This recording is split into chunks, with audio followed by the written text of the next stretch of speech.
வணக்கம் நண்பர்களே. Aim career institute Madurai சார்பாக உங்களை அன்புடன் அழைக்கிறோம்.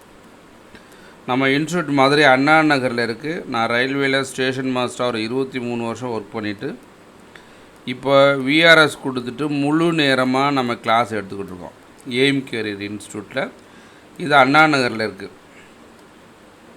இதுக்கு எதுக்குன்னா சென்ட்ரல் கவர்மெண்ட் ஜாப்புக்கு மட்டும் ரயில்வே, எஸ்எஸ்சி, பேங்க்கு, இன்சூரன்ஸ், ஐபி இந்த மாதிரி சென்ட்ரல் கவர்மெண்ட் எக்ஸாமுக்கு மட்டும் 1 இயர் கோர்ஸ் நம்ம கிளாஸ் எடுத்துகிட்ருக்கோம். டிகிரி முடிச்சிருந்தீங்க அப்படின்னா ஃப்ரெஷ்ஷாக முடித்தாலும் சரி, ஆல்ரெடி முடிச்சுட்டு இப்போ நீங்கள் கவர்மெண்ட் வேலைக்கு படிக்கிறீங்க அப்படின்னா இங்கே தாராளமாக ஜாயின் பண்ணிக்கலாம்.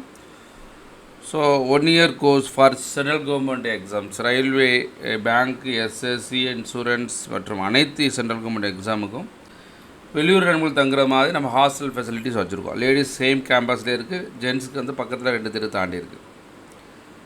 இன்றைக்கி என்ன பார்க்க போனால் என்டிபிசி எக்ஸாம்ஸ் ப்ரீவியர் இயர்ஸ் கொஷின் பார்க்க போகிறோம். இந்த கொஷின் என்ன சொல்கிறாங்கனாக்கா, ஒரு உருளை மற்றும் ஒரு கூம்பு ஒரே அடிப்பாக ஆரத்தையும் ஒரே உயரத்தையும் கொண்டுள்ளன எனில் உருளையின் கன அளவு மற்றும் கூம்பின் கன அளவு இடையுள்ள விகிதம் என்ன? இந்த கொஸ்டின்ஸ் வந்து 1 செகண்டில் போடக்கூடிய கொஸ்டின். இந்த கொஸ்டினை ஒரே செகண்டில் போடணும். ஃபார்முலா அது இது எதுவுமே தேவையில்லை. ஆனால் உங்களுக்கு புரிகிறதுக்காக மட்டும்தான் நான் ஃபார்முலா யூஸ் பண்ண போகிறேன். ஆனால் இதை பொறுத்தளவில் நம்மளுக்கு என்ன தெரிஞ்சுக்கணும் அப்படின்னா, ஒரு உருளையில் 3 கூம்பு இருக்குதுன்னு அர்த்தம். ஒரு உருளையில் 3 கூம்பு இருக்குதுன்னு அர்த்தம். புரிஞ்சதா? அப்போ இது வந்து உருளை, இது கூம்பு இப்படி வச்சுக்கோங்களேன். ஒரு உருளையில் 3 கூம்பு இருக்குது. ரேஷியோ வேணும் இல்லையா? அப்போ இது ஒரு உருளைன்னா கூம்புன்னது 3ல் 1 பங்குன்னு அர்த்தம்.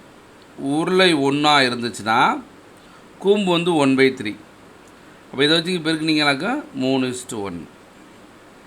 அப்போது ஒரு உருளையில் 3 கூம்பு இருக்குது.